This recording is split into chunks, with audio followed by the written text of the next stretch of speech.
Buenas noches. Agradecemos a todos su asistencia de parte del ITESO. Por medio del Comité Universitario de Protección Civil se les hace la siguiente indicación. En caso de necesitar desalojar la explanada por cualquier circunstancia de riesgo, se les solicita por favor que lo hagan despacio, sin correr, sin gritar, sin empujar. La salida de emergencia se encuentra detrás del foro, del lado izquierdo. El punto de reunión se encuentra en el jardín posterior a este foro. Se les solicita además tener especial cuidado con niños y personas con alguna discapacidad. Para cualquier apoyo necesario pueden acudir con el personal de la casa. Muchas gracias. Bien, la Asociación de Egresados de Arquitectura del ITESO agradece la asistencia de todos ustedes. Estamos muy honrados esta noche con la participación de tan distinguidos arquitectos. Vamos a platicar el día de hoy sobre el concepto y la idea en la arquitectura, y me permito presentar a nuestros distinguidos invitados. El arquitecto Juan Palomar Berea, nacido en 1956 en San Pedro Tlaquepaque, Guadalajara, México. Se graduó en 1980 en el ITESO, Universidad Jesuita de Guadalajara. Otros estudios en Francia entre 1976 y 1977. Discípulo de los arquitectos Luis Barragán, Ignacio Díaz Morales y Andrés Casillas. Discípulo también de los ingenieros Yves Palomar, Loará de la Sal y Juan Palomar y Arias. Práctica profesional desde 1980 en diversas épocas, asociado con el taller Papel Ebufer y Casnuñe, con Kuni Hartun, Carlos Petersen y actualmente con Alberto Kalach, con quien ganó el concurso para la Biblioteca José Vasconcelos, de la que es coautor. Los proyectos en los que he estado involucrado han ido desde una casa mínima para un albañil hasta una ciudad para 50,000 habitantes. Fue director de planeación urbana de Zapopan del 94 al 97 y Guadalajara del 2007 al 2006. Director de investigaciones estéticas de la Secretaría de Cultura de Jalisco del 92 al 94. Profesor de composición arquitectónica en la Escuela de Arquitectura del ITESO desde 1983 hasta el presente. Algunos libros publicados sobre arquitectura, paisajes y ciudades, entre ellos Luis Barragán, Arte Urbano en Guadalajara, Jalisco, Tierra del Tequila, Atlas de Proyectos para la Ciudad de México, con Alberto Kalach, La Casa de Luis Barragán, en preparación y a punto de publicarse, en preparación y a punto de publicarse, Reporte al Tapatío, carta de relación del decurso de la Fundación de Arquitectura Tapatía Luis Barragán. Escribe desde hace más de 20 años 2 columnas semanales para El Informador, diario independiente, una sobre arquitectura y la ciudad de los días, y la otra sobre temas variados, diario de un espectador. Ha impartido diversas conferencias y presentado exposiciones en distintas ciudades e instituciones en México, Europa y Estados Unidos. Fundó y presidió de 1989 al 2002 la Fundación de Arquitectura Tapatía Luis Barragán AC, institución que fue heredera universal de Barragán, Casa, Contenidos y Archivos del Arquitecto, de la que continúa siendo miembro activo. Es cronista de la ciudad de Guadalajara, fue amigo de Álvaro Mutis, cuida de un jardín. Juan, muchísimas gracias por tu presencia el día de hoy.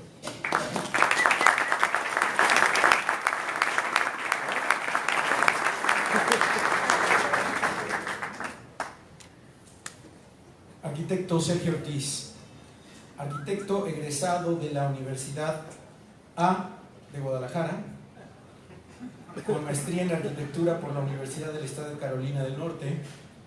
Ha sido profesor en la Escuela de Arte de la Universidad de Carolina del Norte y en la Universidad de ITESO en Guadalajara, donde impartió clases de teoría de la arquitectura y arte contemporáneo y de taller de composición desde 1987 hasta el 2011.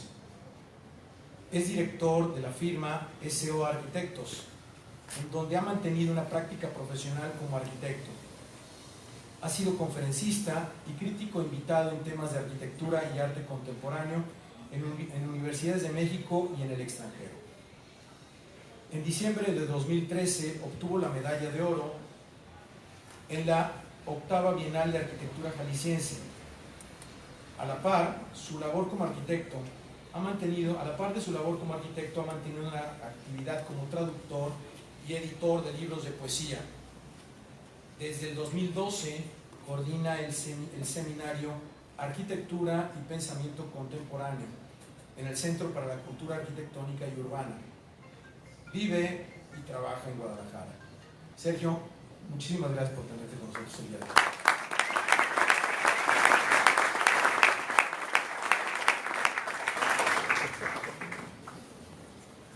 Arquitecto Alejandro Guerrero. Alejandro Guerrero es arquitecto por el ITESO y obtuvo el grado del máster por la Universidad Politécnica de Cataluña. Es profesor de proyectos en el ITESO desde el año 2006. Ha sido conferencista en el ciclo Latin GSD y crítico invitado a la Escuela de Diseño de Harvard. Desde 2010 dirige la oficina Atelier Arts con Andrea Soto Morfín. Su trabajo ha sido reconocido con el premio Emerging Voices otorgado por la Liga de Arquitectura de Nueva York, también Design Vanguard de la revista Architectural Record, y nominado al premio Miss Crown Hall America's Prize Emerge. Su oficina fue seleccionada para formar parte de la muestra del pabellón oficial de México en la Bienal de Arquitectura de Venecia del 18. Alejandro Guerrero se considera un aprendiz de carpintero platónico. Alejandro, muchísimas gracias. Es un honor tenerte esta noche.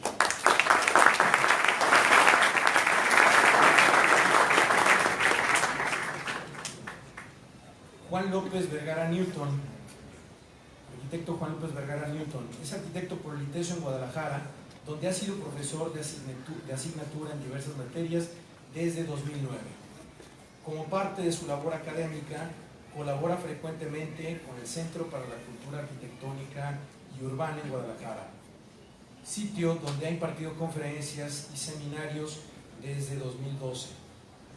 Realiza proyectos y construye en Guadalajara. Juan, un gusto y un placer tenerte con nosotros.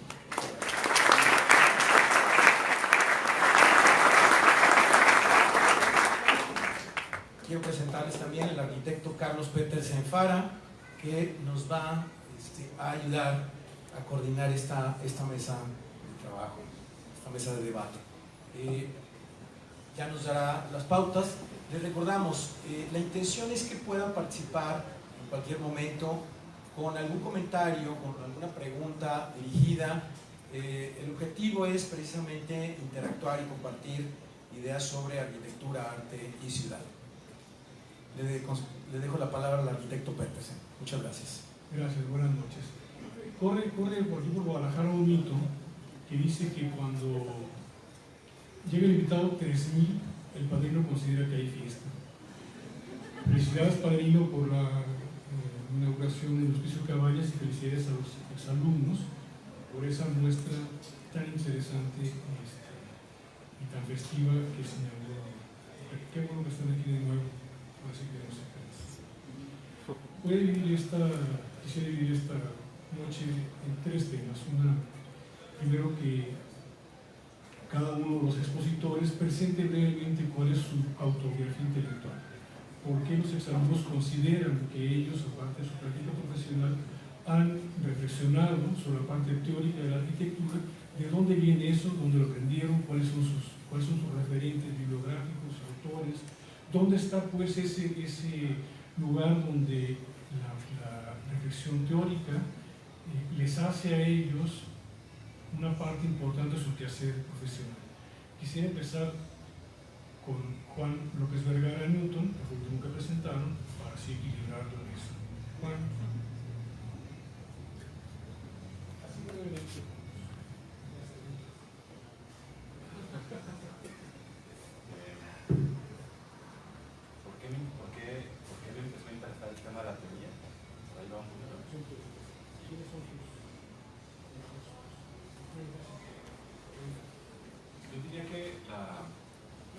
interés, digamos, por la reflexión teórica lo agarré precisamente en clase de Sergio Ortiz hace unos años, cuando estaba todavía estudiando en mi tesis.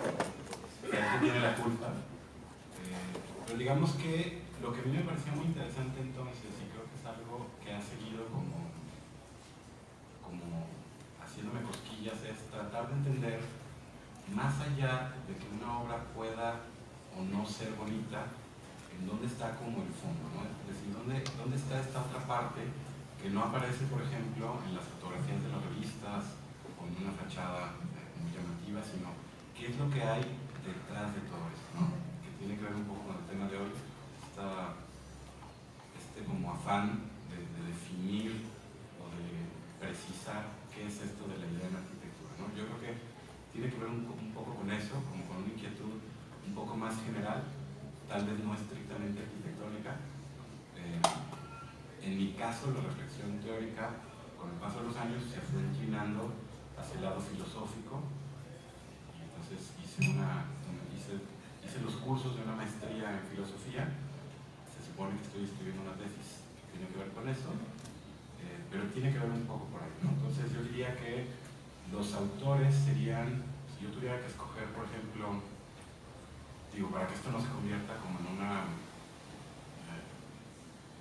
un concurso de ver quién dice más nombres, o a ver quién dice cosas más raras, yo diría que en mi caso me interesan mucho los arquitectos como John Hejduk, que lo que han tratado de hacer digamos que vuelve un poco bajo el radar en términos de obra construida. Hejduk tenía, por ejemplo, esta inquietud teórica mezclada también con un tema narrativo, y trataba como de explorar el tema de la ciudad y la arquitectura en relación con la memoria, con el pasado. Yo diría que para mí Hejduk es una referencia importante. Otro importante, de entrada por prolífico, para mí sería Le Corbusier. Creo que es un arquitecto que definió en buena parte el perfil del siglo XX, y tal vez dio guía a muchas de las cosas que arrancan en el XXI. Y como filósofos, yo diría que Martin Heidegger, sin duda, y el que me tiene muy emocionado ahora a propósito de la tesis es Peter Sloterdijk. Por ahí.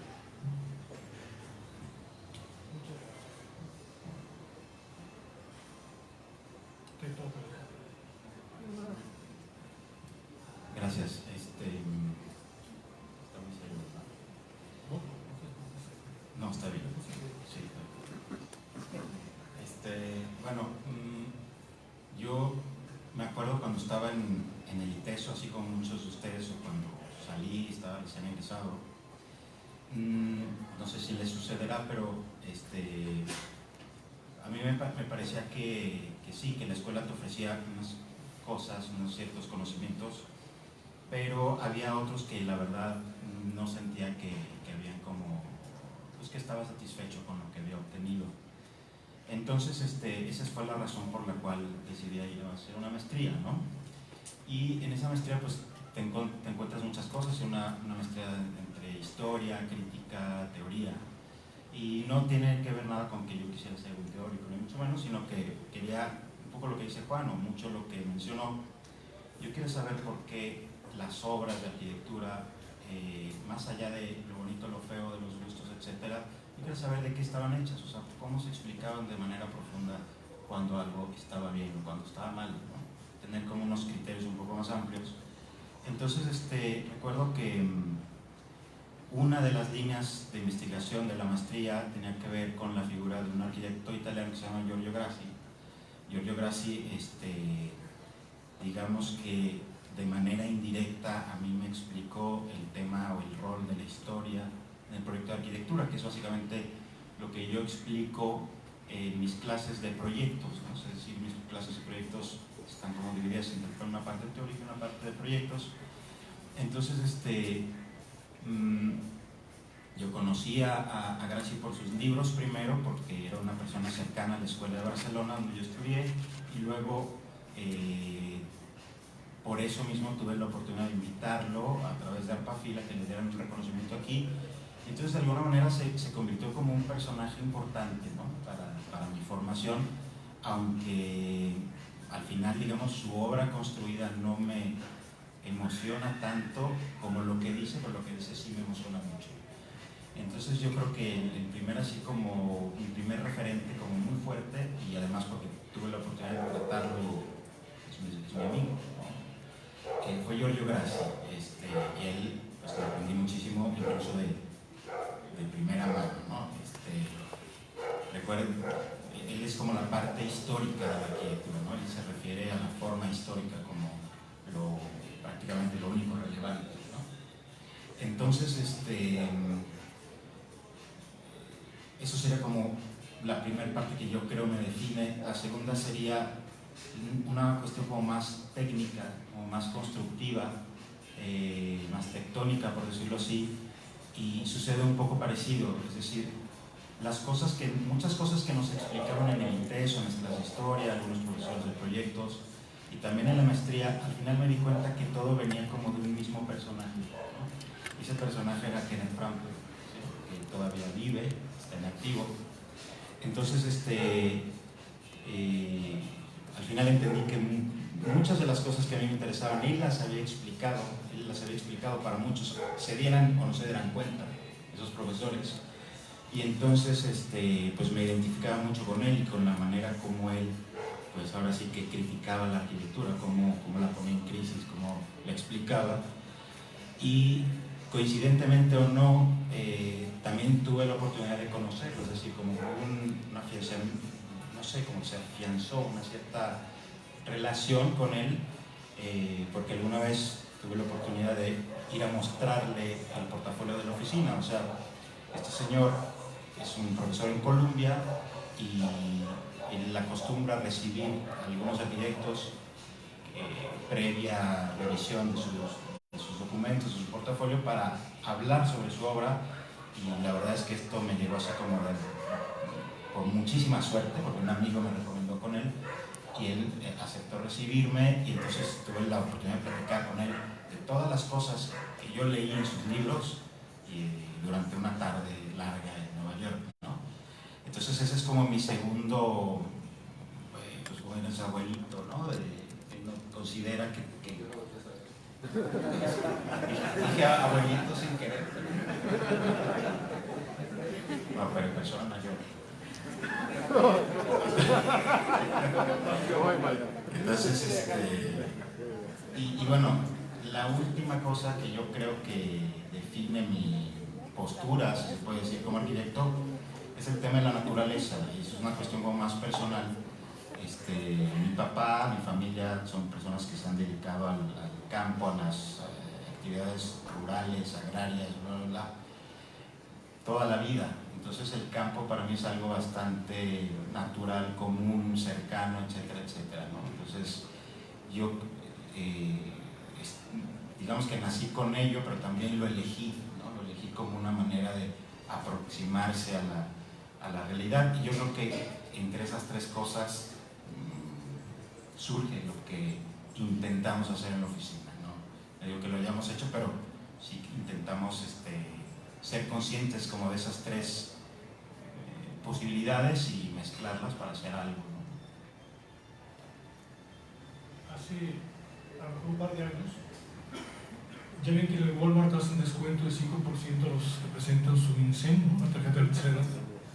Y de repente me encuentro ahí un señor grande y me dice, ¿sabes qué pasó? Me dio un descuento y ni siquiera me dio una tarjeta. ¿Cómo, Sergio? ¿No la mueles?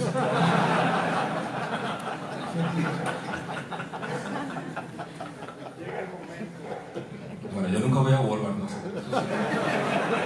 En Chapala, ¿te acuerdas? Bueno, yo voy a... Ahorita me acordé de estas famosísimas autoevaluaciones que nos hacían en el ITESO en el 2000. ¿Recuerdan estas? ¿Cómo se llaman? Los nuevos eran de los alumnos a los maestros. Sí, pero de los maestros, una autoevaluación, ¿no? Presentabas autoevaluación, pedías cañones cuando no había cañones, ¿recuerdan? Y nunca te contestaban ninguna autoevaluación.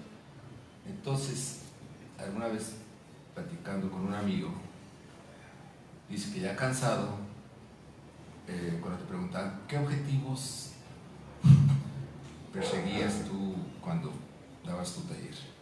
Y él contestó, los mismos que Pepín, pero más perros.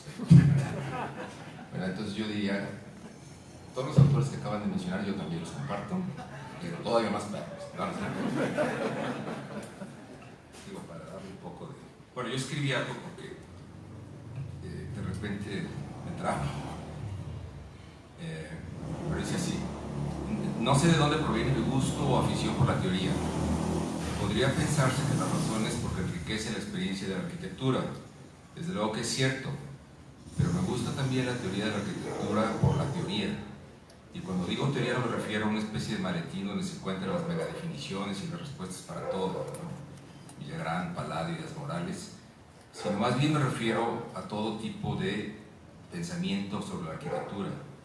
Es decir, desde material que podríamos llamarlo como light, como el libro Elogio de la Sombra de Tanisaga, que para mí es un manual de teoría de la arquitectura, o entrevistas ligeras, concisas, que son verdaderamente lecciones de teoría, hasta material que se puede decir duro, casi como terrorismo verbal, que es leer, por ejemplo, todos estos autores que se derivan de esta idea de filosofía que se llama critical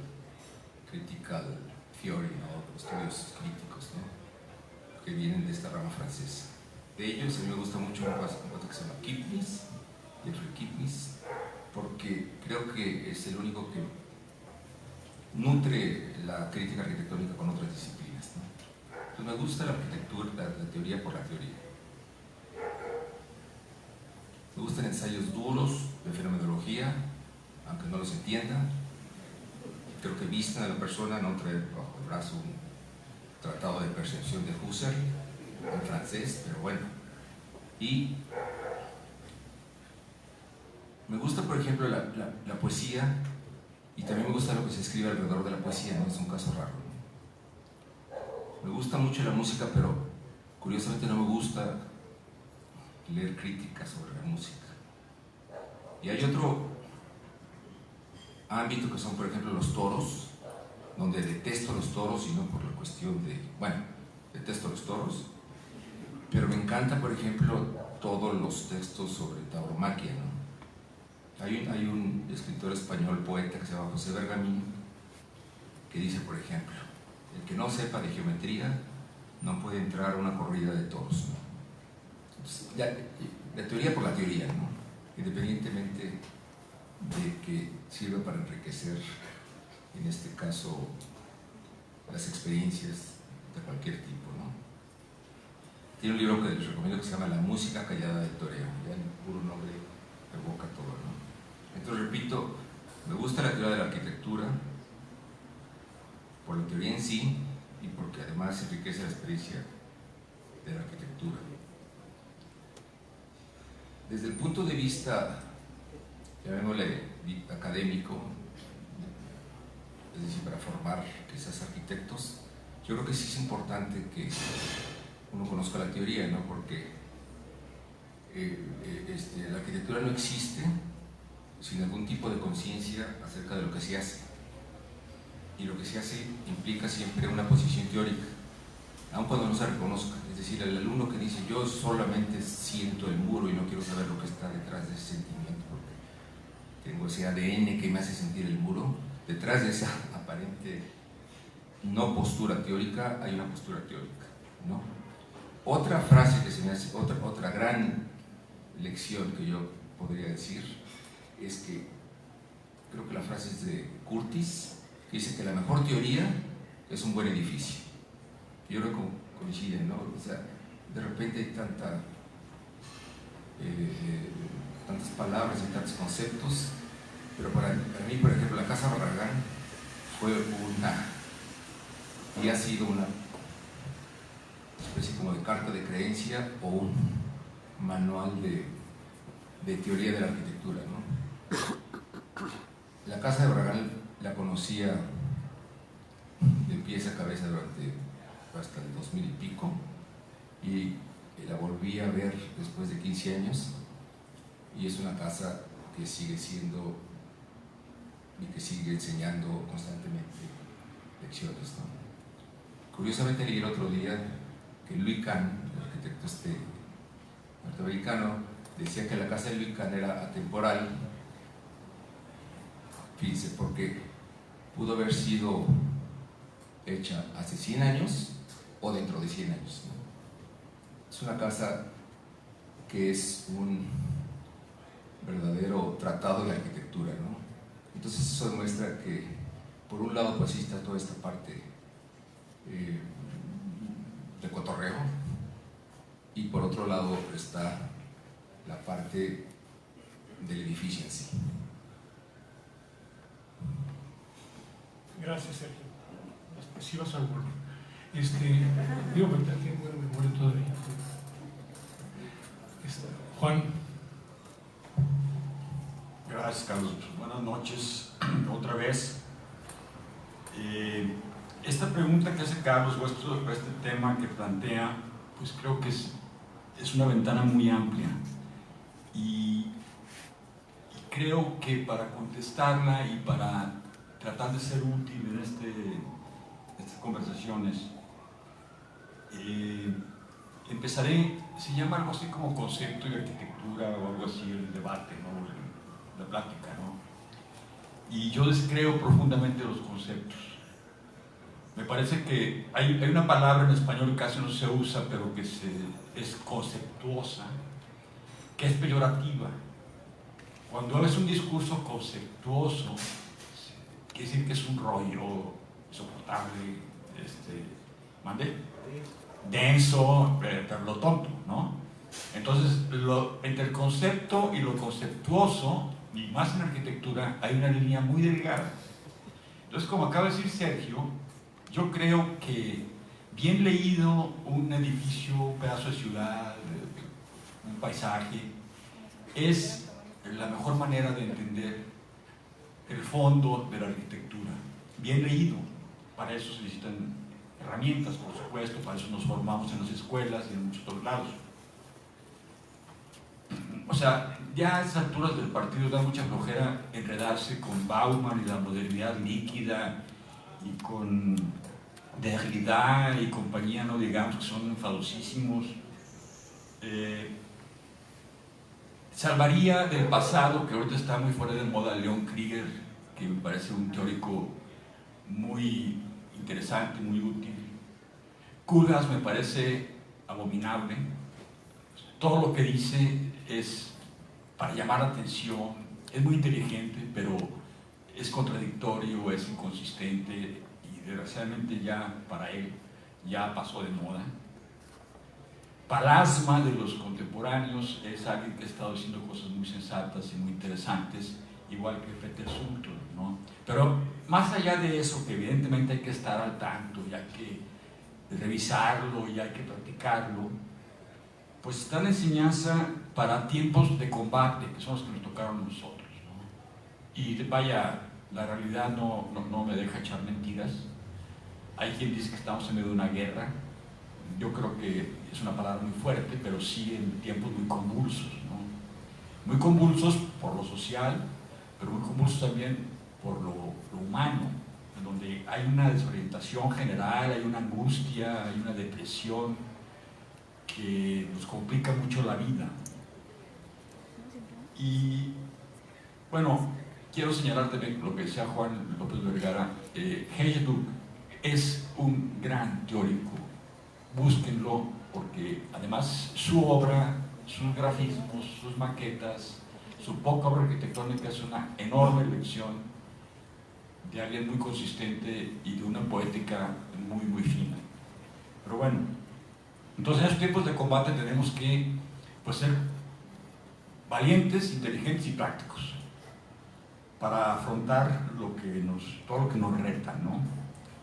Afortunadamente, para nosotros, los que estamos en la Escuela de Arquitectura del ITESO, o los que compartimos una serie de cosas, como con el señor de la Universidad A de Guadalajara, que compartimos de corazón muchas cosas, hay pues una línea troncal muy clara, y que muchas veces por bobos o por pretenciosos se nos nubla y viene directo de nuestro padre Vitruvio, como le decía Díaz Morales, a Díaz Morales, aquí el vecino del otro lado. O sea, esa claridad y esa esencialidad que existe en la teoría de Vitruvio, que después de 20 siglos sigue siendo igualmente válida, y que Díaz Morales se encargó de enriquecer, de ponderar, de agregar, de injertar con otras cosas, es algo absolutamente invaluable. Lo que pasa es que como no está de moda exaltar a Díaz Morales, porque no es lo mismo que Peter Zumthor, entonces ya nadie lo dice. Vaya, la teoría de Díaz Morales ni siquiera está publicada. Algunos rucos nos la sabemos, o medio nos la sabemos, lo que nos acordamos, porque pues, se nos grabó muy a fondo. Pero si ahorita ustedes van a la biblioteca del ITESO y preguntan por la teoría de Díaz Morales, no existe. Entonces es un vacío que la Escuela de Arquitectura del ITESO, en donde dio más tiempo clase que en la que fundó la Universidad de Guadalajara, le debe a Díaz Morales con urgencia la publicación bien editada, con todas las notas, todo el aparato crítico de su teoría. Y eso es un tesoro inmenso en el contexto de la arquitectura contemporánea. Y además tenemos una consecuencia lógica en donde estamos aquí sentados, que es la Escuela Tapatía de Arquitectura, que es una lección también permanente, vigente, en donde hay toda una serie de cosas que van a rematar mediante Luis Barragán en su Casa de México, como lo decía Sergio, y no solamente eso, en la arquitectura más alta que se ha dado en este planeta. O sea, el premio Pritzker, bueno, es un premio entre comercial y vanidoso, pero bueno, es significativo. Pero más allá de eso, no hay un arquitecto en el siglo XX que haya influido con más fuerza que Luis Barragán en el arte contemporáneo, de Dan Flavin a Donald Judd, pasando por Richard Long, porque ustedes le digan. O sea, es un arquitecto tan fuerte, tan importante, tan seminal, que pues es como que le toca la suerte de nacer abajo de una lámpara para poder leer, contra la suerte de muchísima gente que no tiene ni una vela. Entonces, como ya es tan conocido, venimos a casa de Barragán, de Don Efraín, como que no tendemos a no ser muy atentos y a no valorar en lo que importa cosas que por suerte, por azar, por la providencia nos cayeron y que hay que aprovechar, por el amor de Dios. Por otro lado, ya para cerrar un poco esto, en los tiempos de combate hay que entrar en acción.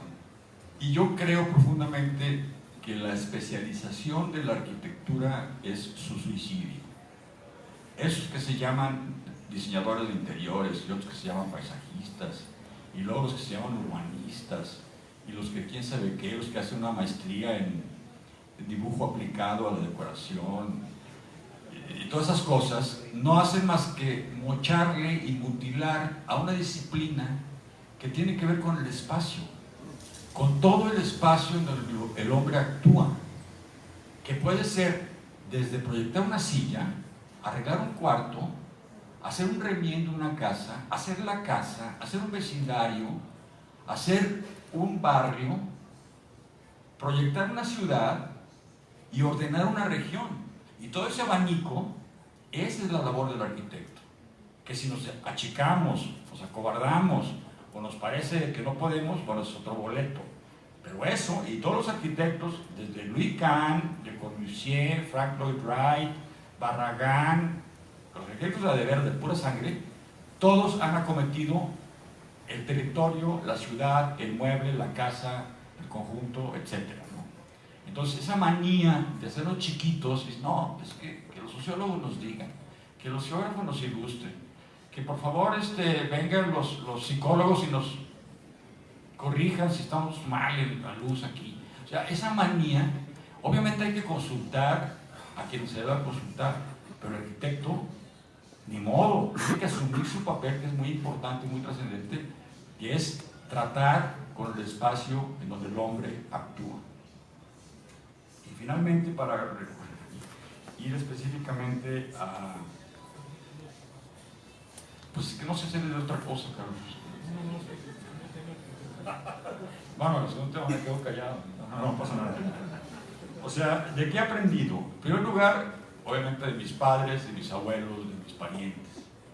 Pero he aprendido muchísimo de mis amigos. Hay una línea de una canción de Bruce Springsteen maravillosa que dice: aprendí más de una canción de 3 minutos que todo lo que me enseñaron en la escuela.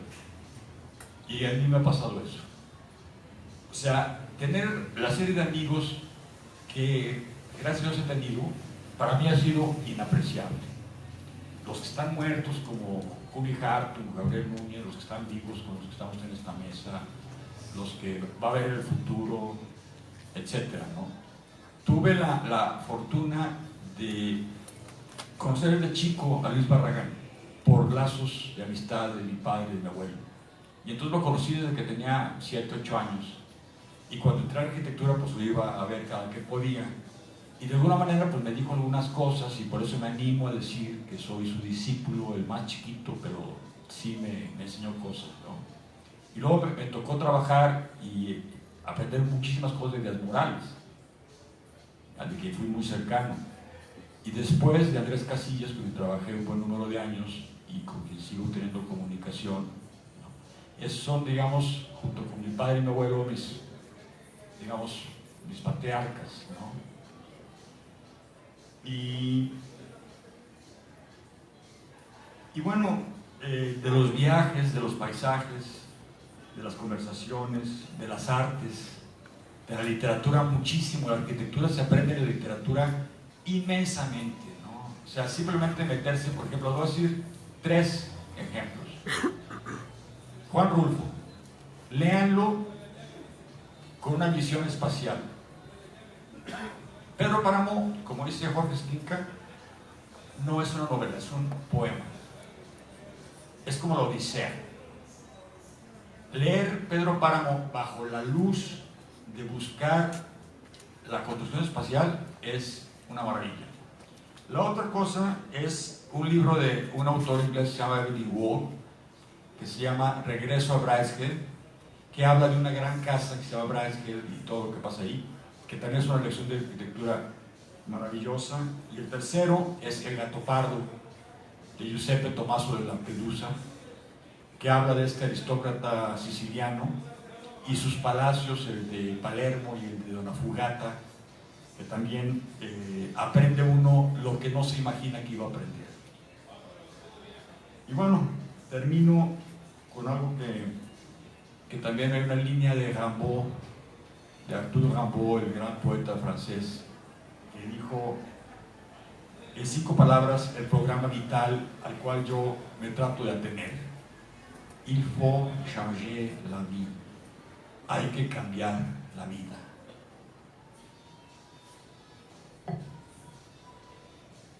Muchas gracias, Juan. Creo que allá alguien quería intervenir.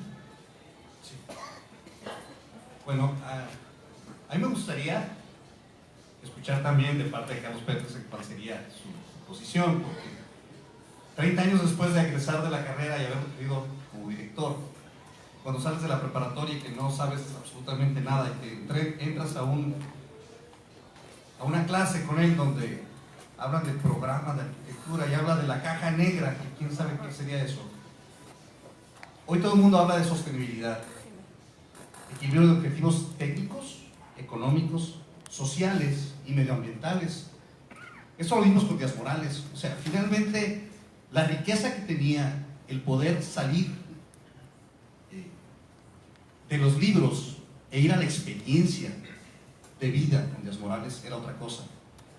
Y finalmente es parte de lo que me gustaría que, después de haber sido director de la Escuela de Arquitectura, de haber tenido una profesión ejecutando obra, que Carlos nos dijera también qué te trae haber acompañado a Díaz Morales y qué te deja y por qué la intención de seguir con los alumnos y transmitirles estas cosas que Díaz Morales nos dejó en algún tiempo.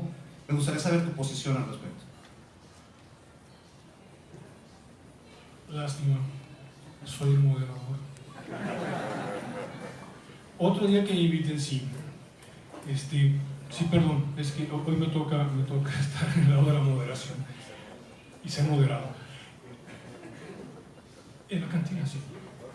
Juan, hemos oído 4 tradiciones importantes a partir de cómo alguien se interesa en la teoría. Son 4 caminos. Parece que de estos 4 caminos, estas 4 tradiciones, algunas que vienen mucho más pegadas a la filosofía, otras mucho más pegadas a la experiencia, otras más pegadas a la enseñanza, tienen en común una cosa. Hay una reflexión que parte de la práctica del hacer.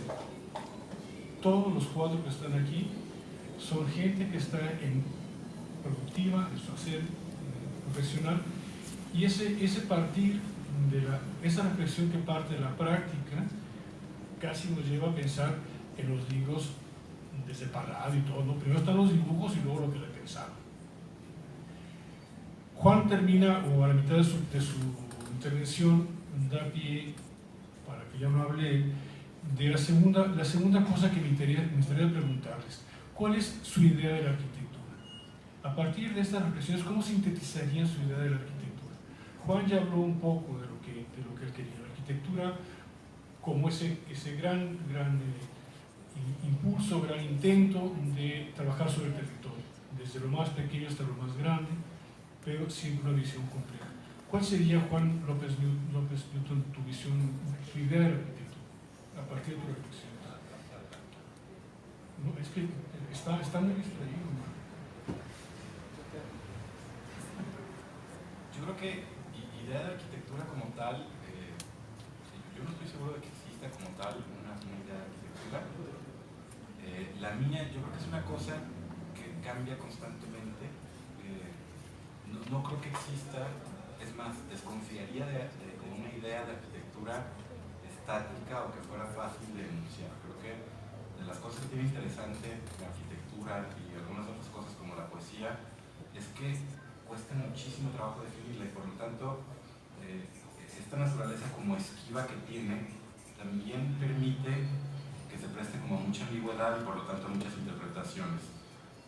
Mi idea como tal, digamos, coincido un poco con Juan en que de repente el tema de los conceptos y lo conceptuoso puede ser enfadosísimo, pero sí creo que en el fondo de esta idea del concepto, la idea como tal tiene mucho valor. Yo no creo que pueda existir arquitectura de calidad si en el fondo no existe una idea de habitar. Yo creo que sea una cuestión, digamos, como despierta, como una cuestión consciente o no. Creo que en el fondo de cualquier buen ejercicio de arquitectura existe una idea clara de habitar. Clara y no por ser clara definitiva. Creo que es un ejercicio que se va, digamos, como redefiniendo. Hay un fragmentito de un poeta que se llama Adam Sarjewski, a propósito de poemas, que habla un poquito de lo que yo creo, digamos, como de la fuerza que tienen las ideas como tal, ¿no? No como algo, repito, no como algo fijo. Dice, no puedo ser historiador aunque me interesan las personas y las ideas, los árboles y los muros, la cobardía y el valor, la libertad y la lluvia. Las ideas también, porque las ideas se pegan a nuestra piel y van cambiándonos sin que nos percatemos. El espíritu del tiempo esculpe nuestros pensamientos y se ríe de nuestros sueños. Me interesan las paredes de las casas, los muros, el lugar en que vivimos. No es indiferente en la conformación de nuestra existencia. Los paisajes entran en nuestro interior, dejan huella no solo en nuestra retina, sino también en las capas profundas de nuestra personalidad. Los instantes en que tras un chaparrón se desvela de pronto el gris celeste del cielo, permanecen en nosotros, igual que los instantes en que cae en silencio la nieve. Yo creo que el fragmento, digamos, de lo que habla es de que, vamos, el fragmento es relativamente claro, pero la idea es algo que tiene la capacidad de transformar y que también tiene la capacidad de detonar algo. Yo coincido con Juan en que de repente, por ejemplo, autores como Derrida y compañía pueden ser hasta insufribles para leer y en que muchas veces a partir de una conversación o de un viaje o de una amistad, eso puede detonar como la idea, pero sí creo que la idea como tal tiene un peso muy importante porque habla de que el oficio del arquitecto tiene que ser una cosa pensada, una cosa reflexiva, no algo como relativamente al aventón o sin reflexión.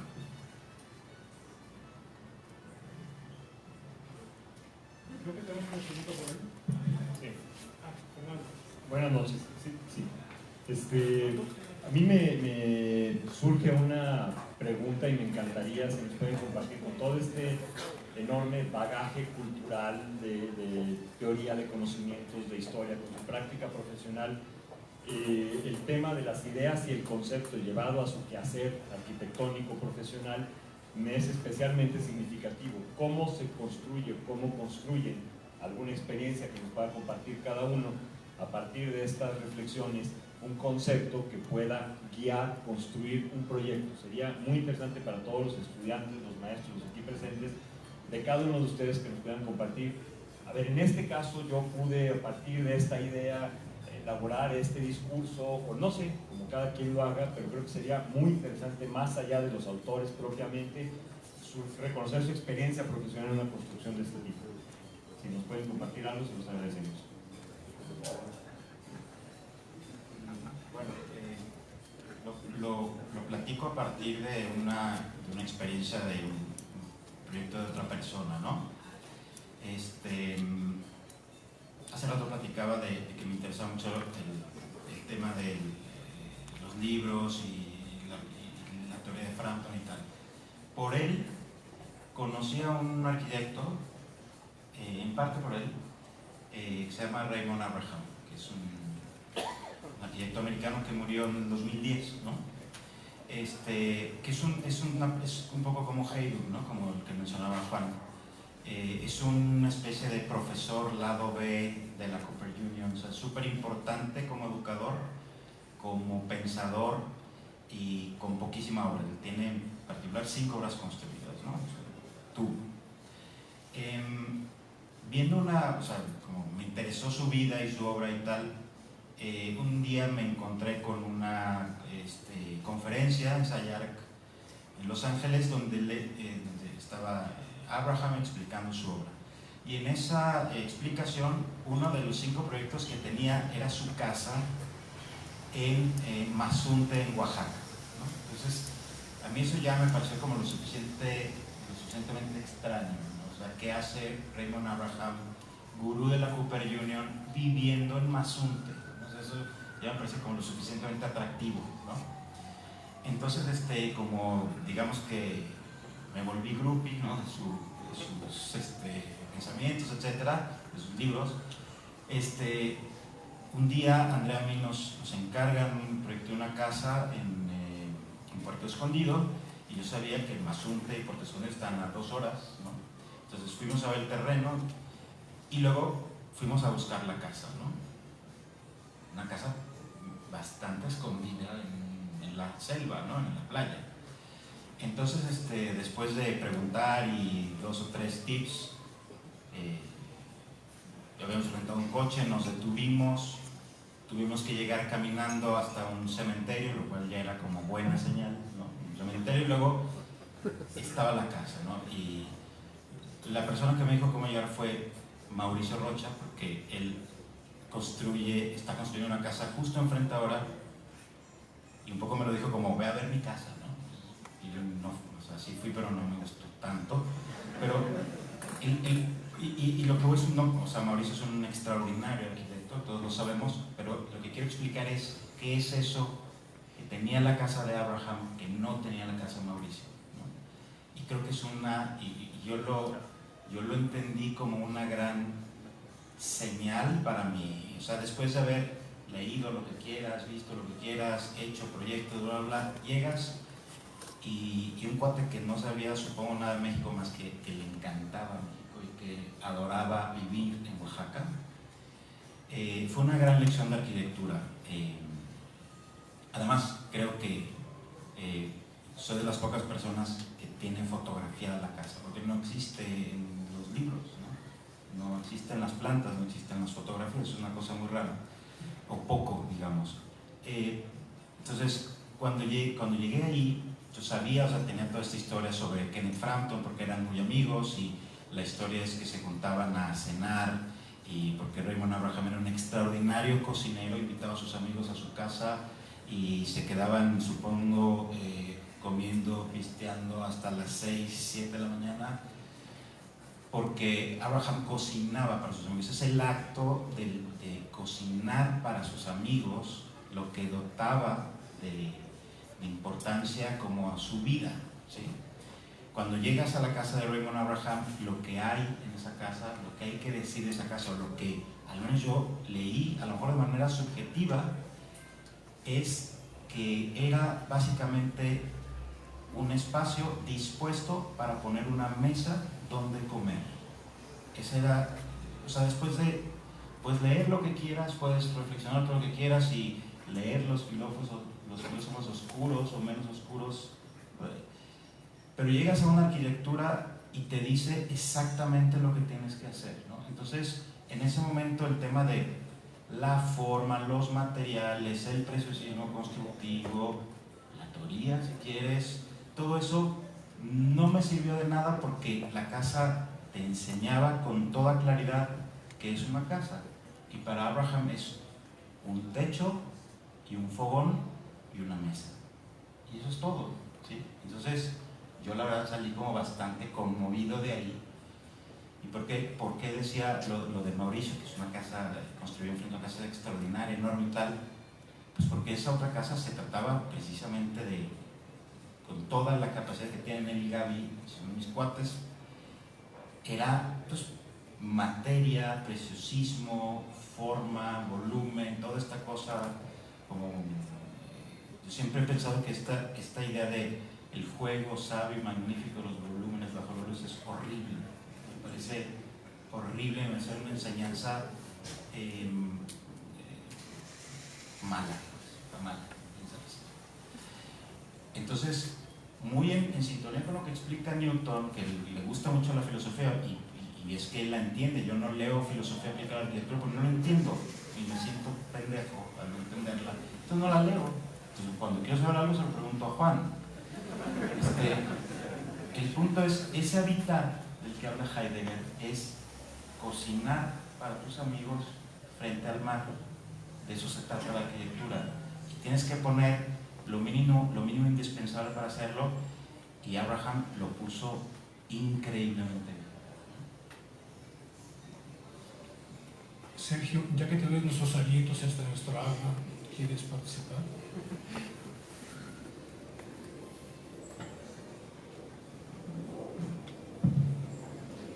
Bueno, yo creo que mi reflexión va más en la línea de Alejandro. Van a ser varios pensamientos quizás sueltos. Uno, diría arquitectura. Es lo que está mero arriba, ¿no? La forma de entender arquitectura es lo que permea todo, es lo que cualifica un concepto, es lo que evalúa un concepto y es, no sé si sería el software o el hardware, pero es lo que está encima de todo, ¿no? Eso es lo que toma muchos años de aprender y eso es lo que se está perdiendo, creo yo, en estos momentos, ¿no?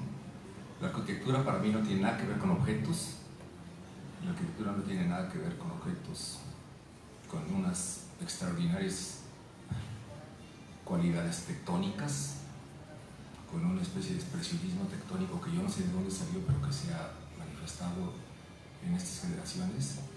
Y por otro lado, esta idea del perfeccionismo, del detalle, de esconder algo y luego esconder eso que se escondió y luego esconder eso que se escondió y que se escondió.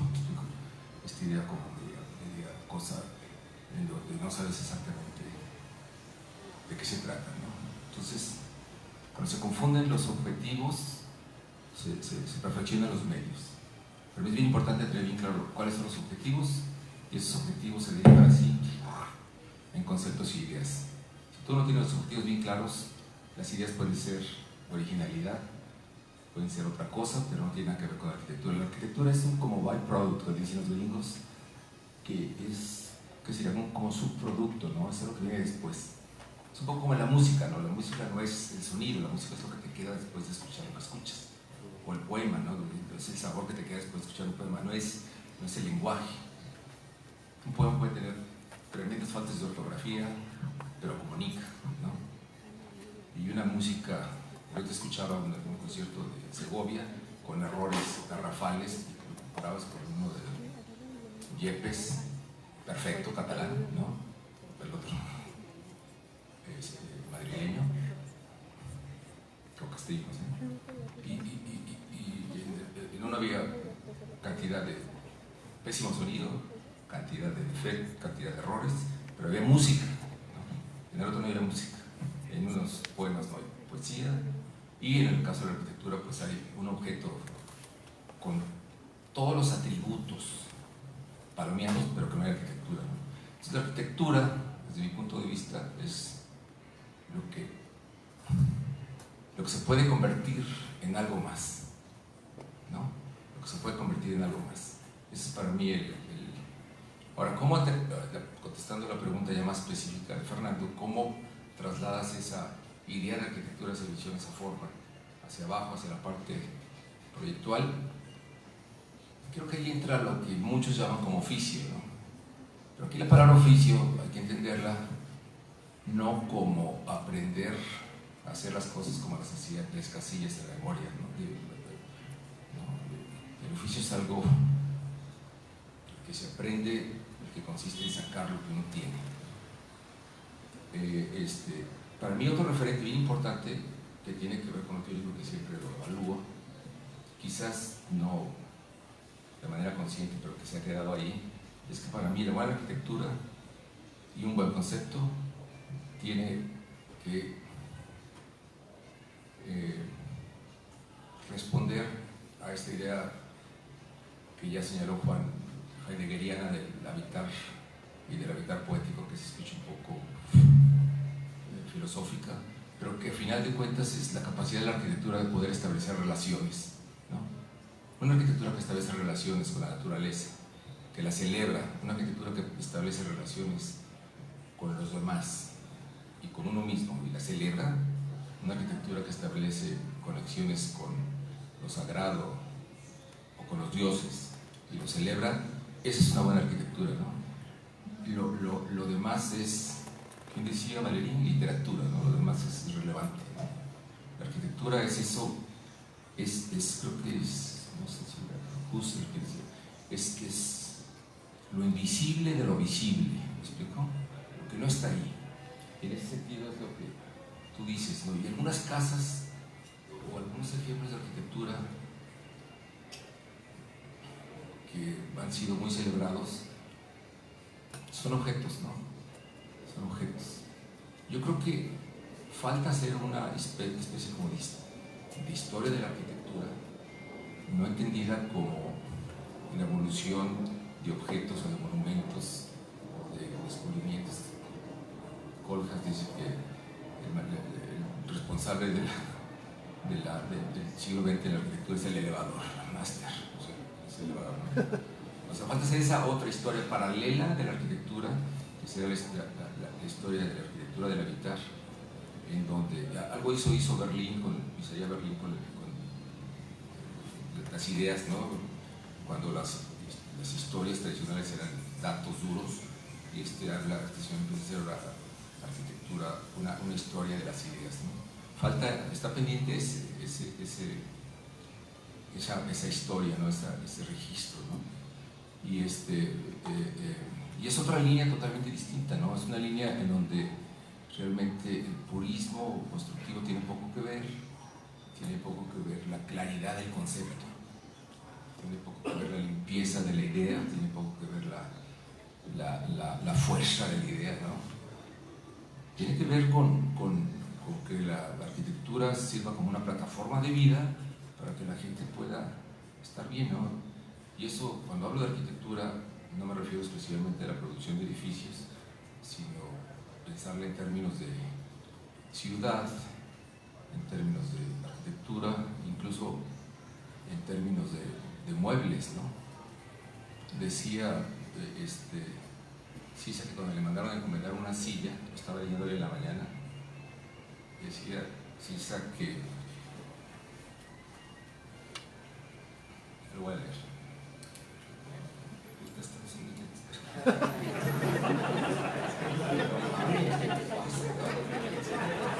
Sí, está muy. Sisa, reflexionando acerca del diseño de una silla, observaba cómo una silla egipcia continuaba siendo actual. Puede tener materiales diferentes y proporciones únicas, pero en el fondo debe ser lo que es la esencia de la silla, ¿no? Eso es, ¿no? La esencia, ¿cuál es la esencia de la arquitectura? Y yo alguna vez juré nunca entrar a un congreso o alguna reflexión cuyo título fuera la esencia de la arquitectura, porque de verdad se me hace como me salen ronchas, ¿no? ¿Se acuerdan que la esencia de la arquitectura? La esencia de la arquitectura. Entonces, suena a lo mejor demasiado romántico, demasiado fuera de lugar o provocador, pero en realidad no. O sea, realmente yo sí creo que la arquitectura es lo que está detrás de la arquitectura. Eso provoca un cortocircuito con la práctica profesional, ¿no? Donde el cliente está esperando un objeto hedonista de consumo con todos los gadgets, ¿no? Y con una idea totalmente arraigada, porque fue el sueño de toda su vida, y que ahorraron y todo su patrimonio se va a ir en cumplir ese sueño, ¿no? En tener esta casita con su SUV, con su perrito, con sus cunitas y con su surround system. Entonces, eso no es arquitectura. Entonces, así como conclusión, la arquitectura, yo diría, quiten el nombre y es lo que está detrás de eso, ¿no? Y que nos confunde a todos, ¿no? Y lo sientes cuando o sea, te queda clarísimo cuando lo vives, ¿no? Eso todo nos ha pasado. O sea, te queda clarísimo, no hay duda de que eso es arquitectura. No es como un que sabes que, bueno, luego les explico.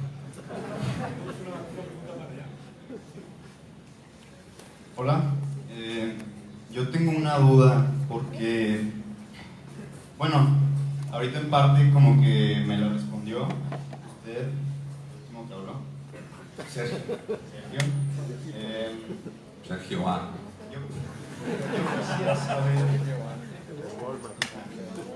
Yo quisiera saber qué piensan ustedes sobre esta expresión de la arquitectura que tenemos los humanos diferentes, porque los veo ustedes y cada quien tiene su expresión de la arquitectura muy padre, pero tengo una pregunta algo rebuscada, algo que tiene que ver con un poco de filosofía y medio conceptual, pero pues en fin, ¿no? Somos curiosos.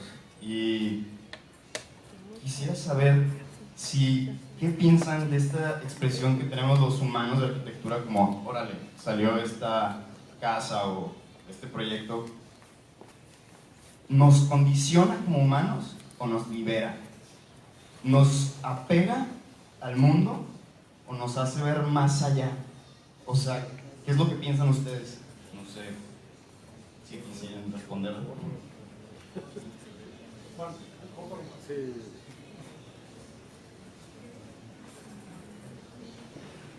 Bueno, creo que es muy pertinente tu pregunta, aunque a ver si la puedes precisar un poco un tantito más para adelante, pero, o sea, evidentemente el arte nos libera. El arte es lo más alto que puede ser el hombre sobre la tierra. La expresión artística tiene un fondo común que es la poesía, pero no la poesía de versos o de palabras exclusivamente, no, también, sino el fondo de lo que la palabra poesía quiere decir, que es poderío, es poder hacer cosas, que es ser dueño de tu mundo, de tu visión, y hacer en consecuencia lo que te gusta, lo que quieres. Entonces, la poesía es como el común denominador de las artes, y las artes son lo que sublima a la gente, lo que la hace vivir, trascender más allá de sus limitaciones y de alguna manera redimir todo el sufrimiento, lo que es la vida también, ¿no? Entonces en la arquitectura, evidentemente, pues hacer espacios en donde sucedan emociones, en donde suceda obviamente funciones, pero eso es lo que no nos importa. Función de entrada tiene que resolverse. En la escala de Morales será primero lo útil, o sea, si no es útil lo tiras a la basura. No, tiene que ser útil, o sea, tiene que funcionar para lo que está hecho. Pero no es el fin de la arquitectura dejar que alguien nomás haga de comer, sino que haga de comer de la mejor manera posible sobre este planeta, de la manera más bella, más intensa, más fuerte, que sentarte en esa cocina sea siempre una experiencia renovadora, alegre, interesante. Eso es el fin de la arquitectura en toda su gama de escalas y tamaños, ¿no? No sé si Carlos Petersen se acuerde quién fue que nos enseñó esa frase muy bonita. No sé si Jaime Castillo Camarena, que decía que hay que pensar la poesía y hacer alrededor lo que se necesite. Algo así, o sea, pensar la cosa poética y luego ponerle muros, escalones, albercas, lo que ocupes, ¿no? Pero creo que por ahí iría, ¿no? Yo creo que sí es importante entender las lecciones que tenemos en narices, y perdóname mi necedad, ahorita hay una exposición buenísima aquí en esta casa sobre el viejo de Morales, inédita absolutamente, desde el 64, en donde al de Morales me pidieron una serie de fotos cuadradas para exponer en Bellas Artes en México, lugar que casi nadie fue. Nunca se había expuesto la obra de Edes Morales. Y es una obra de altísima calidad, dense una vuelta por aquí. Y lo mejor es que su casa, que está aquí atrás, es parte de la exposición. Si se puede pedir ahí en la entrada, oiga, mis compañeros y yo queremos darnos una vuelta, y entonces les abren y los dejan, y además hay una instalación que hizo Gutiérrez Aceves en la casa. Esta casa es una maravilla. Así como esta es una maravilla del 28, es una maravilla del 56. Es una casa dura, losiana, cero sentimental, tiene una serie de lecciones impresionantes y nadie la conoce. Y hace perfectamente checa con lo que vemos aquí de Morales, y checa con su teoría, y checa con su idea de la poesía que estoy tratando de repetir de alguna manera, ¿no? Entonces, por favor, vean la exposición y pidan entrar a casa del viejo. No se les va a olvidar nunca. Es bellísima. Eso es arquitectura. Desde la Gran Tenochtitlán. Bueno, yo solo quería hacer un comentario que creo que una manera de entender o de leer un concepto arquitectónico puede ser desde cómo se dibuja la cosa arquitectónica o no se dibuja. Pensando, por ejemplo, yo soy Bancoa, de Ceilán. En la manera de cómo dibuja sus planos está la manera de cómo es su arquitectura. O sea, no se necesita tanta teoría, sino eso se puede ver en algunos arquitectos, de cómo dibujan o cómo entienden la arquitectura a través de sus croquis. Y ahí está el mensaje. Creo que esa es una manera de leer también los conceptos sobre la vida de la arquitectura. Gracias. ¿Alguien más? Bueno, yo creo que estoy un poco perplejo. De repente, después de 30 años de revisar programas de taller, veo que un porcentaje alto de la calificación está en un rubro que se llama concepto. Concepto, 40%, representación, 20%, existencia, 10%, pues ahí. ¿Cómo los maestros transmiten a los alumnos lo que es un concepto? ¿Cómo califican un concepto en un plano de una un desarrollo estudiantil, porque el concepto ciertamente le ponen un peso muy alto. ¿Cuál es la forma en que dicen ustedes a un alumno, mira, tu concepto es de 20, porque, por ejemplo, ¿cómo le hacemos para que los alumnos aprendan? Sabemos cómo se aprende la representación gráfica, sabemos cómo se aprende la puntualidad y cómo se aprende un concepto. Juan.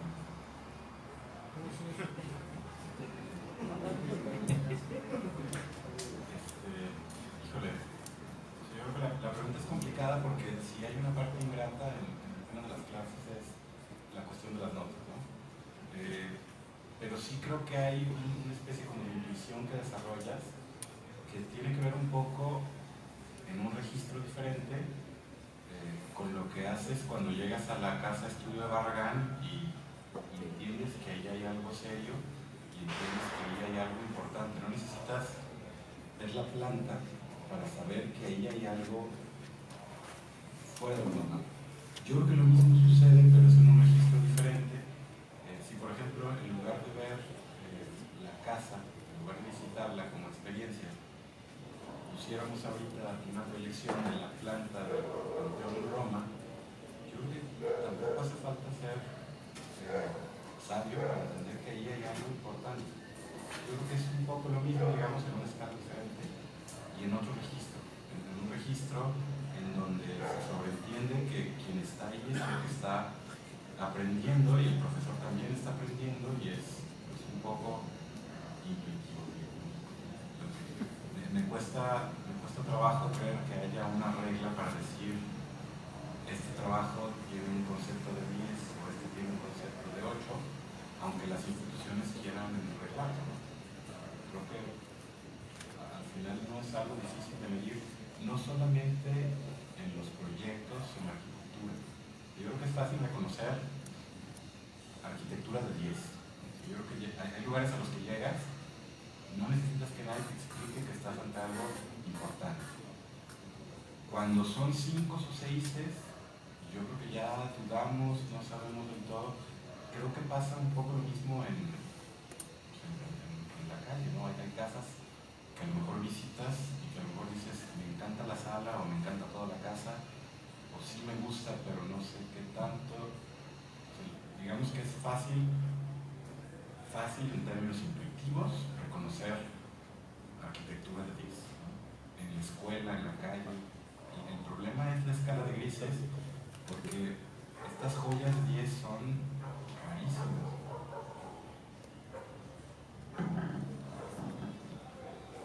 A lo mejor no quedó claro, ¿no? Yo creo que el profesor a partir de su experiencia puede ir encontrando, pero cuando yo también estudié, creo, sí, estudié el ITESO, y no sé si te acuerdas, Felipe, de un proyecto donde la escalera tenía que ir generando los espacios de una casa. O sea, la escalera era como el espacio generador de los lugares. Ese era el tema. Para mi sorpresa saqué 10 y nunca supe por qué. Nunca. O sea, para mí era un proyecto que no tenía demasiadas cosas más de mis maestros y dibujado con lápiz, creo que con 6H, no sería de Chile.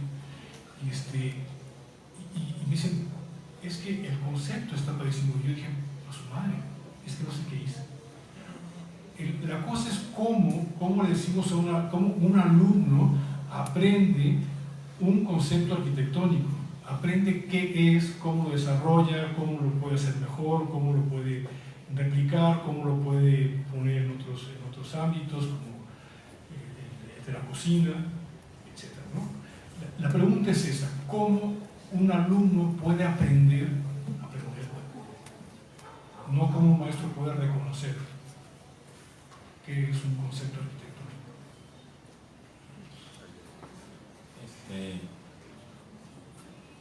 No, o sea, yo no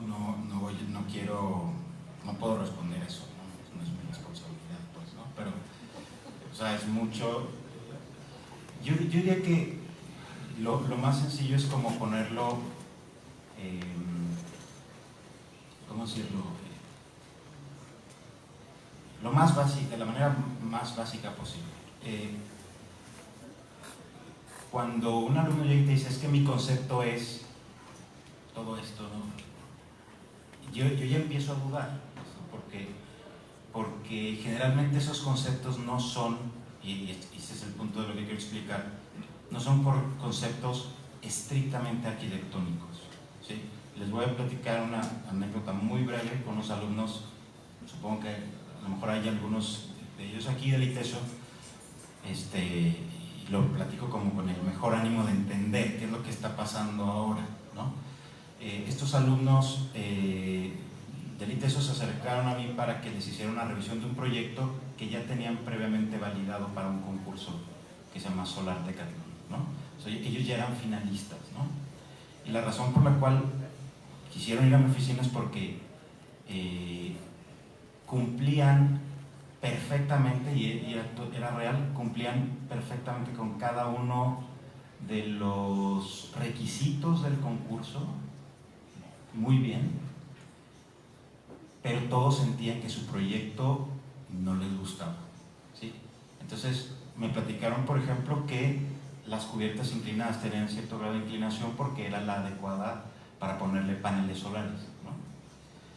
Me platicaron, por ejemplo, que estaba hecha con una estructura de madera porque precisamente era de una madera de bosques de producción y tal, entonces eso les abonaba puntos LEED, ¿no? Según un estudio de mercado les arrojaba que tenían que tener tal cantidad de habitaciones con ciertas dimensiones y entonces lo habían hecho. Entonces, después de cumplir todo eso, no estaban enamorados de su proyecto, ¿sí?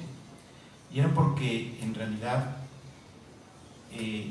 su proyecto era como un checklist de requisitos que las escuelas de arquitectura en este momento están solicitando, y esto que estaba platicando Juan o lo que estaba platicando Sergio ya no sucede, es decir, ya no sabemos qué es lo estrictamente arquitectónico, que parece una contradicción, pero está sucediendo.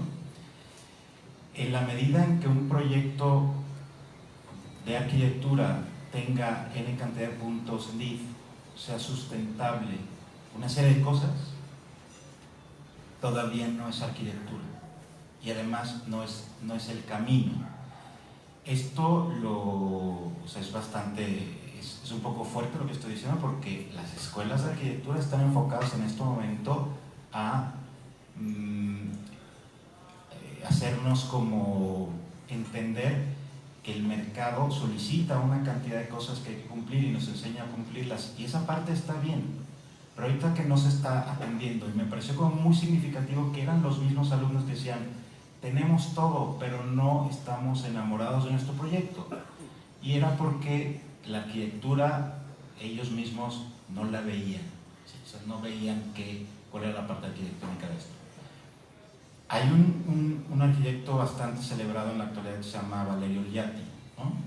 Que ahora escribió un libro de teoría, ¿sí? O sea, después de hacer muchos edificios, escribe un libro de teoría en compañía de un filósofo, ¿no? Y explica una cosa tan simple como esta: no es posible validar la arquitectura en términos de sustentabilidad para que se vuelva arquitectura. Entonces, ¿qué es un concepto? Un concepto es algo, para mí, estrictamente arquitectónico, es decir, no hace falta tener como tener un concepto complejo, rebuscado, etcétera, sino un concepto arquitectónico podría ser cómo relacionar el espacio interior de una casa con un jardín. Eso es suficiente para producir miles de proyectos, y es un concepto estrictamente arquitectónico. Bacchini decía que un arquitecto es un hombre que construye un techo, y es eso de lo que se trata, ¿no? O sea, un techo, ya vamos a decir, con la suficiente sensatez, maestría, bla, bla, lo que quieras, ¿no? Pero es así de básico, y creo que ahora la arquitectura tiende a aderezarse con cosas que no son esencialmente arquitectónicas. Pregunta por él.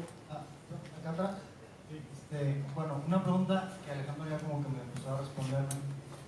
Yo egresé hace un año de la Escuela de Arquitectura del Peso y una cosa que siempre he tenido la duda, o siento que nunca terminé de aprender, es precisamente qué es el concepto arquitectónico. Y además ya me gradué de la República de esa vez, no me quedó claro. Porque llegué a ver cosas, más bien desde cosas tan abstractas como el envoltorio, la caja, cosas mucho más aterrizadas como una escuadra o un árbol, ese es el concepto arquitectónico, o un patio, o el patio.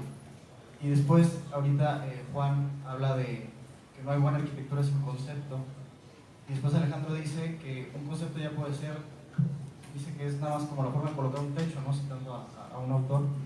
Entonces, bueno, traten de ponerse de acuerdo o de explicarnos qué es un concepto arquitectónico, qué es el concepto arquitectónico, ese que le da la valía a la obra, porque yo creo que aquí ninguno de nosotros estamos de acuerdo en pensar que no hay buena arquitectura sin concepto, no hay buena arquitectura sin una idea.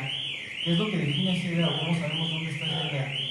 Es como muy fácil identificarla de la obra hacia atrás, ¿no? O sea, viendo una obra, leyendo en reversa es como muy sencillo ver que había un concepto, pero se me hace que es más difícil leerlo como en el proceso creativo, ¿no? De mi concepto hacia la obra. Entonces, ¿cómo uno puede identificar cuando tiene un concepto arquitectónico y no una idea ahí volando?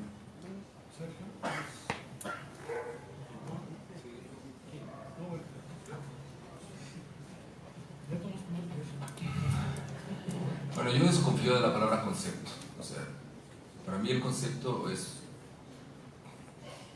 una palabra que probablemente se originó en algún medio académico para fragmentar el proceso de composición desde un inicio y para precisamente calificar quizás diferentes etapas de diseño. El proceso empieza desde que te llama el cliente y te da una idea de dónde va a ser su proyecto y empieza el proceso, ¿no? Creo que no sé quién dice que mi primera idea empieza desde que me llaman, oye, tengo un terreno en Tapalpa, ya empezó el proyecto, ya está tu concepto, ¿no? O sea, el concepto no es así como una estructura geométrica que, no sé, todo es una boruca. El proceso de composición es una boruca que va y viene, ¿no? Bueno, es algo complejo, es algo lineal, en donde empiezas con la investigación y luego sigue el concepto y luego sigue el plano constructivo, bla, bla, no, o sea, se regresa todo, es una boruca y ese concepto original se transforma en algo que finalmente no tenía nada que ver con el concepto original y es válido, no estás traicionando el concepto, se está gestando el concepto y hay conceptos que ¿dónde quedaron, no? Entonces, repito, lo importante es lo que quieres decir, ¿no? Es lo que quieres decir. ¿Cómo lo dices? Ese es el concepto. Pero si no tienes nada que decir, se queda en un concepto. ¿Cómo es la palabra conceptualismo? Conceptuoso. Está muy rara esa. Está muy como de incesto, no sé. Conceptuoso. Me pasa el cotorreo, pues, pero pues tiene algo de incestuoso el concepto. Neta, hay algo raro ahí, Juan, ¿eh? Está muy perverso. Pero bueno, la onda conceptual. O sea, el concepto, olvídate que hay concepto, o sea, ¿cuál es el objetivo? ¿Qué es lo que quieres decir? ¿Qué es lo que tienes que decir, no? Ahora, otra línea. Cada casa es un caso. Y cada caso requiere un ideo, ¿no? Un ideo. Punto número 3. O sea, hay una cosa que es lo específico de cada proyecto. Y esa especificidad demanda un tratamiento distinto, ¿no? Para mí, una explicación quizás que me ha ayudado a entender todo este rollo del proceso en donde el concepto entra es que en todo este proceso, entendiéndolo como lo que se deriva de lo que yo hablé de lo que está arriba, que es la forma de entender la arquitectura y la visión, bla, bla, rollos, al momento de que sale la demanda social, que es el cliente y el terreno, el concepto es, fíjate, la intersección entre la idea y el fenómeno. O sea, la idea no se da de la nada y el fenómeno lo existe, ¿no? Un poco como Creo que Kant dice la realidad, el fenómeno y el anhelo, ¿no? La ambición, el deseo, ¿no? Hay una metáfora que utiliza, creo que Kant, en donde dice que el concepto de una iglesia responde a la naturaleza de cómo acercarse a la iglesia, ¿no? Entonces, el altar es para las personas que están convencidas y que quieren practicar el ritual. Lo que está afuera es para las personas que quizás no están tan convencidas, pero que les gustaría acercarse. ¿Me explico? Y luego, aparte de lo que está más afuerita, pasa por fuera y que ve algo, a lo mejor ese algo es una primera intuición que los arrima, que los orilla a entrar a esa capilla. Pero te fijas, no se deriva de una estructura geométrica subyacente, no se deriva de un heroísmo proyectual en donde te acabas 20 lápices, si es que todavía ustedes proyectan con lápices, ¿me entiendes? Como dice, la mano que sigue, el pensamiento que sigue la mano, ¿verdad? Son ondas así rarísimas. Entonces, si no tiene ilustrador, bueno, entonces, está esa idea pues del cruce entre el fenómeno y la idea, que se me hace que es bien importante y que responde a toda manera de entender este proceso. CISA es un máster para verbalizar, no sé por qué, verbalizar lo que pasa, ¿no? Moneo es tieso como pocos. Moneo expresa el proceso de diseño en términos de necesidad y contingencia. Lo necesario existe y lo contingente, lo que puede y no puede ser. Moneo lo expresa de una manera mucho más narrativa, fenomenológica y mucho más específica. Y en esta iglesia de Canavés, en Santiago de Canavés, sí, hay un ejemplo bien bonito, ¿no? Dice que las ventanas de la iglesia están diseñadas de tal forma para que tú veas el exterior sentado, de tal forma que la gente no se siente a gusto, o sea, por el sermón, que no se siente a gusto estando ahí, pero que tuvo que ir, pueda distraerse, ¿no? Viendo esa ventana que está a la altura como de 1.10, es una ventana alargada. Entonces, eso es un concepto, pero fíjate, pero no parte de un descubrimiento. Yo odio la geometría, para mí la geometría ha hecho estragos en la arquitectura y a los muchos tienen reservas. La geometría no tiene nada que ver. La geometría nada más te hace que cuadres cosas y que aurees y que los ejes. Pero cuando tú vas caminando, no vas caminando aureando. Pero bueno, entonces está esa idea que va más arraigada con la cuestión de un interés previo, que es una idea de institución, en el caso de una iglesia, y que es una idea de vivir, en el caso de una casa. Pues eso es, ¿no? Es otra vez lo que alimenta el concepto, ¿no? Lo que alimenta el concepto. Estoy hablando en un plano que si mañana llego a mi oficina, como que se me borró el chip, ¿no? Y entra otra vez la dinámica de lo real, ¿no? Finalmente, quizás señalar algo que se me acaba de olvidar.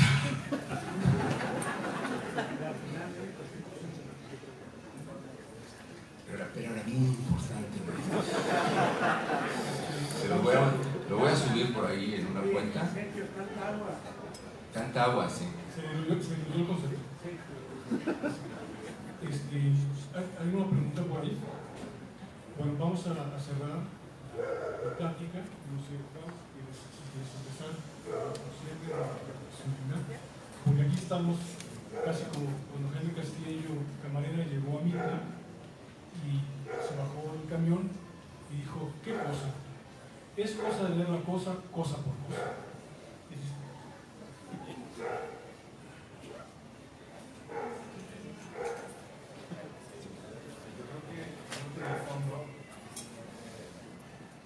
Pasó un poco lo que sucede siempre cuando se trata términos como estrictos, ¿no? Difícilmente iba a salir de aquí como este prisma cuadrado perfecto que pudiera solucionarlo todo. Creo que lo que hay, y es un poco como sucede en el oficio, son matices, algunas cosas, algunos apuntes que pueden ayudar a definir tal vez un poco el perfil de lo que puede llegar a ser la arquitectura. Difícilmente iba a salir de aquí una idea como tal. Creo que habría que quedarnos con que la idea es lo importante, ¿no? O con que la idea tiene un peso importante en términos de que no debería ser la arquitectura un oficio sin reflexión. Y de repente pareciera que las escuelas se están enfocando más en un oficio como mucho más preciso, digamos, en términos como de representación tal vez, pero mucho menos rico en términos de ideas. Y yo creo que en el fondo la riqueza de la arquitectura está en las ideas. Se encuentra en esas ideas en donde se encuentra.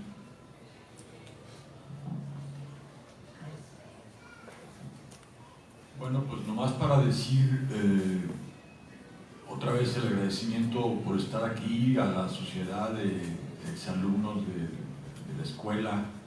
Insisto en la escuela de arquitectura, eso de ser egresados de una carrera me parece denigrante. O sea, nosotros somos arquitectos, estudiamos en escuelas de arquitectura, no somos licenciados de nada, pero en fin, es otra discusión. Pero total, felicito a la escuela y felicito a la sociedad por hacer esto y agradezco la posibilidad de estar con este grupo de amigos y con ustedes.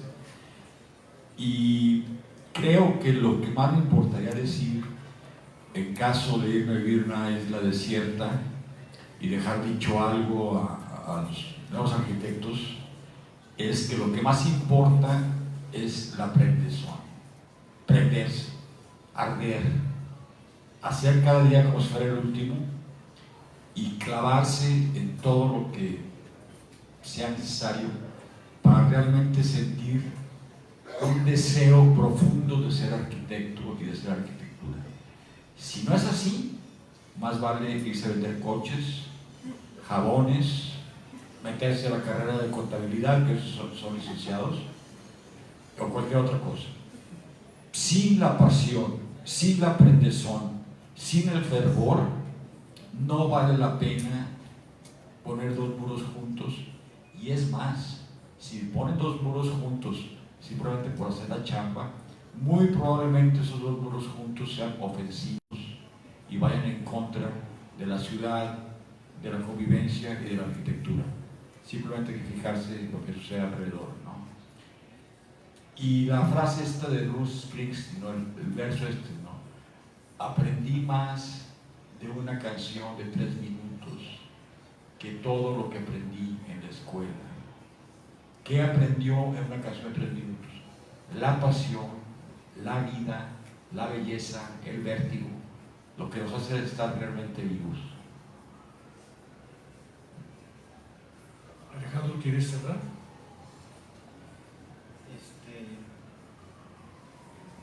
Pues nada más como comentar por el tipo de preguntas, principalmente la última que sean. Yo creo que hay como una especie de ansiedad, a veces tenemos una especie de ansiedad de no tener respuestas inmediatas, claras y definitivas, ¿no? Y yo creo que liberarse como de esa necesidad es muy importante. Es decir, yo soy de las personas que cree que hay ciertas cosas que no se pueden explicar estrictamente, definir, describir con palabras totalmente, y esas son las que valen la pena, ¿no? Entonces, como estudiantes de arquitectura, todos, o sea, no solamente los que todavía están en la escuela, yo, por lo menos, así es mi experiencia, yo cambio, pienso otras cosas, leo otro tipo de situaciones, cada vez, o sea, pareciera que cada vez tengo menos certezas, porque en realidad lo que se está pasando es que se va abriendo un cierto panorama súper interesante, y ya no quiero esas respuestas firmes, contundentes, definitivas, ya no quiero eso, y creo que eso libera, ¿no? De alguna manera, entender que hacer arquitectura es algo complejo, que tiene su profundidad y que sería demasiado aburrido entenderlo todo una vez que te gradúas en 5 años, ¿no? Pues muchas gracias.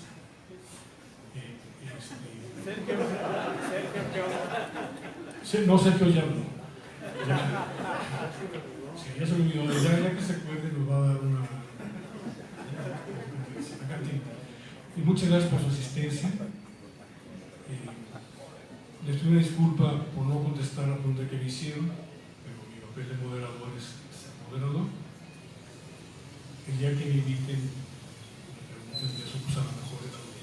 Les quiero agradecer su presencia. Creo que esta es una cuestión muy importante. No se trata de buscar respuestas, se trata de irnos con las preguntas que detonen la posibilidad de encontrar en nosotros mismos modos de resolverla. No se trata de encontrar un cuadrado para todos, se trata de encontrar los cuestionamientos profundos que realmente nos lleven a buscar nuestras propias respuestas. Ese es el reto de las escuelas, es el reto que tenemos los arquitectos, de ir encontrando nuevas respuestas para preguntas que se formulan constantemente. Es el progreso de la humanidad. No encontrar las respuestas, sino encontrar las preguntas. Les agradezco mucho su presencia, muchas gracias a la Sociedad de Alumnos, muchas gracias Sergio, cuando te encuentres ya sin tanto líquido, ya no. Te voy a dar tu pastillita. Muchas gracias Sergio, tiempo sin verte. Espero que nos veamos pronto en Chaparro. Alejandro, muchísimas gracias. Muchas gracias por tu intervención. Juan, muchas gracias. Pronto nos deberás cuando hagamos un recorrido por dónde va tu tesis, creo que ayudará a cómo ir centrando y entendiendo esos problemas. Juan, pues, muchas gracias.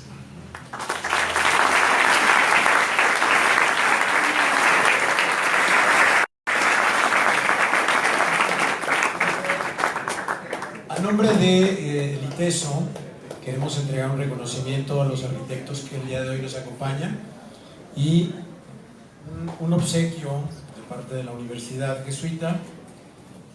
Leo el diploma. La Asociación de Egresados de Arquitectura ITESO otorga la presente constancia al arquitecto Juan López Vergara Newton por haber participado en la quinta tertulia de egresados de arquitectura como panelista El concepto y la idea en la arquitectura. Tlaquepaque, Jalisco, 29 de agosto del 18. Firma su servidor, Humberto Martínez, como presidente, y Alejandro Ramírez Gasca, vicepresidente de la asociación. Muchas gracias, Juan.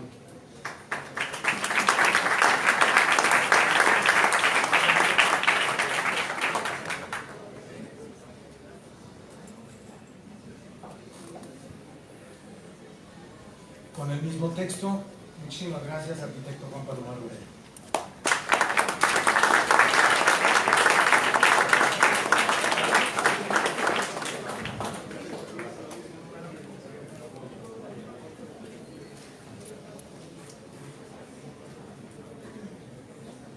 Arquitecto Alejandro Guerrero Gutiérrez. Muchísimas gracias, Alejandro.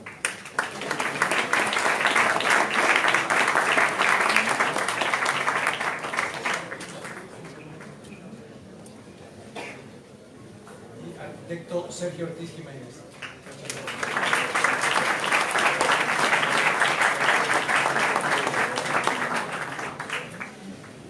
Muchísimas gracias, los invitamos. Vamos a continuar en Salón del Bosque, a los que nos quieren acompañar, a seguir platicando sobre los temas de interés.